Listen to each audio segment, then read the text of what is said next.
Already riddled with a number of issues, the Chinese People's Liberation Army is now facing another horrendous challenge: shortage of manpower. Chinese youth simply doesn't get fascinated by military service any longer and has started looking for other avenues that pay more than the PLA. As per the latest SCMP report, the PLA is struggling to attract young and well-educated recruits. Earlier, the PLA used to recruit Chinese youth with miserable working conditions and abandon them after their retirement without any lucrative pensions. But the present-day Chinese youngsters have more career options than their predecessors, and therefore the PLA is facing serious recruitment issues.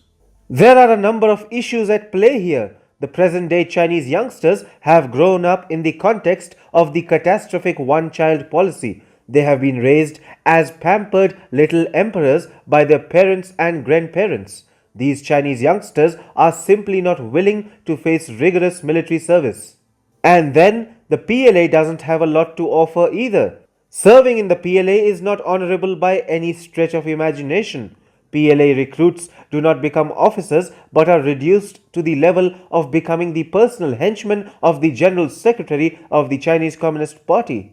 The misery of PLA veterans is also likely to drive Chinese youngsters away from military service. There is no standard pension for retired Chinese soldiers. As per a Chinese dissident Zhan Li Yang, veterans find themselves left at the mercy of corrupt local bureaucracy by the CCP, which makes them feel like donkeys slaughtered after they are too old to work a grindstone.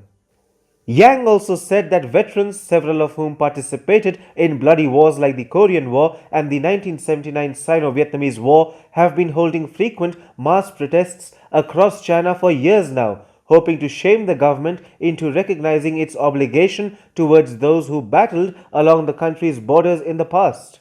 Moreover, mysterious deaths of PLA veterans protesting against such issues are said to be a regular feature in China. Such issues make military service in China a highly undesirable avenue. Now, the CCP is trying to correct PLA's image.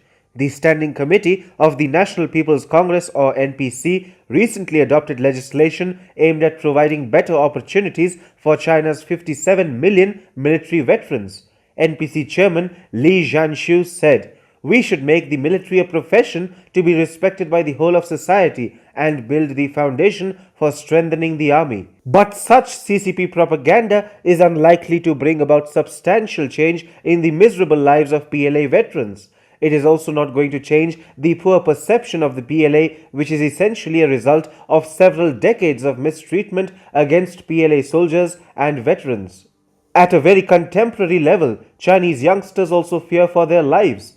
Recently, a video had gone viral in Taiwanese media in which young PLA recruits could be seen crying hysterically, purportedly while being headed towards Tibet to commit human rights violations and fight India along the line of actual control, the de facto Indo-Tibet border.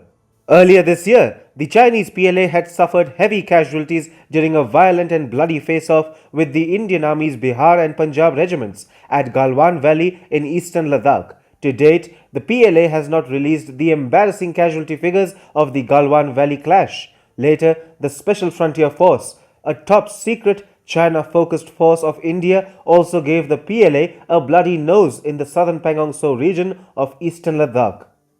The PLA also faces stiff challenges on other fronts like Japan in the East China Sea and Taiwan and the US military in the South China Sea. Chinese little emperors clearly want to stay clear of such dangerous situations. The PLA is embroiled in a deep crisis as it stares right into a crippling manpower shortage.